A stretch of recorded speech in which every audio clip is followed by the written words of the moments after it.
Homely egg rice recipe ಬನ್ನಿ ನೋಡೋಣ ಹೆಂಗೆ ಮಾಡೋದಂತ.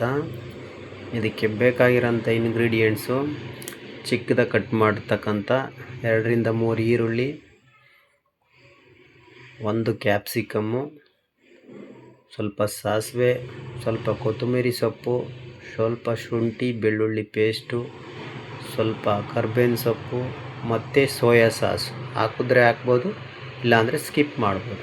2ರಿಂದ 3 ಟೇಬಲ್ ಸ್ಪೂನಷ್ಟು ಕಡಲೆ ಎಣ್ಣೆ, 1 ಟೇಬಲ್ ಸ್ಪೂನ್ಗಿಂತ ಸ್ವಲ್ಪ ಕಡಿಮೆ ಸಾಸಿವೆ, ಕರ್ಬೇವಿನ ಸೊಪ್ಪು, ಕ್ಯಾಪ್ಸಿಕಮ್ಮು,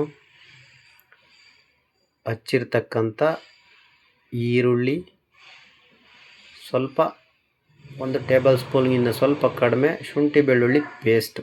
ಚೆನ್ನಾಗಿ ಮಿಕ್ಸ್ ಮಾಡ್ಕೊಳ್ಳಿ.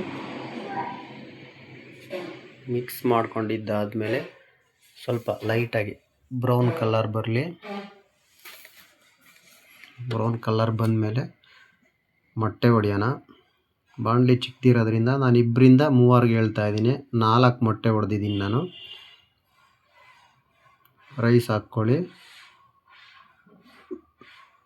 ಚೆನ್ನಾಗಿ ಮಿಕ್ಸ್ ಮಾಡಿ ಲೈಟಾಗಿ. ಈಗ ರುಚಿಗೆ ತಕ್ಕಷ್ಟು ಉಪ್ಪು, ಸ್ವಲ್ಪ 1/4 ಟೇಬಲ್ ಸ್ಪೂನಷ್ಟು ಖಾರದ ಪುಡಿ,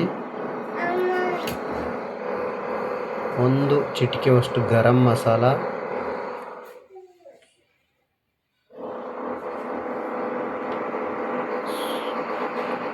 ಸ್ವಲ್ಪ 1 ಚಿಟಿಕೆಗಿನ್ನ ಕಡಿಮೆ ಮಸಾಲೆ ಪುಡಿ. ಮಿಕ್ಸ್ ಮಾಡ್ಕೊಳ್ಳಿ ಚೆನ್ನಾಗಿ. ಸ್ವಲ್ಪ ಸೋಯಾ ಸಾಸ್ ನಿಮ್ಗೆ ಬೇಕಾದರೆ ಹಾಕ್ಕೋಬೋದು, ಇಲ್ಲಾಂದರೆ ಸ್ಕಿಪ್ ಮಾಡ್ಕೋಬೋದು. ಚೆನ್ನಾಗಿ ಮಿಕ್ಸ್ ಮಾಡ್ಕೊಳ್ಳಿ. ಸುಮಾರು ಜನಕ್ಕೆ ಎಗ್ ರೈಸು ಮನೇಲಿ ಮಾಡಿದಾಗ ಚೆನ್ನಾಗಿ ಬಂದಿರಲ್ಲ. ಯಾಕೆ ಅಂದರೆ ಅದು ಒಂದೇ ರೀಸನ್ನು, ಮೊಟ್ಟೆ ಒಡೆದಾದ್ಮೇಲೆ ರೈಸ್ನ ಚೆನ್ನಾಗಿ ಮಿಕ್ಸ್ ಮಾಡಿ ಸ್ವಲ್ಪ ಬಿಸಿ ಹಾಕ್ದಂಗೆ ಕೆಳಗಡೆ ಇಳಿಸ್ಬಿಟ್ಟಿರ್ತೀರ.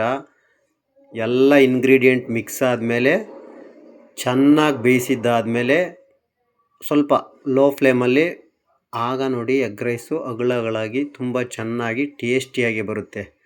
Thank you friends. ಸಬ್ಸ್ಕ್ರೈಬ್ ಮಾಡ್ಕೊಳ್ಳಿ, ಲೈಕ್ ಮಾಡಿ. Thank you.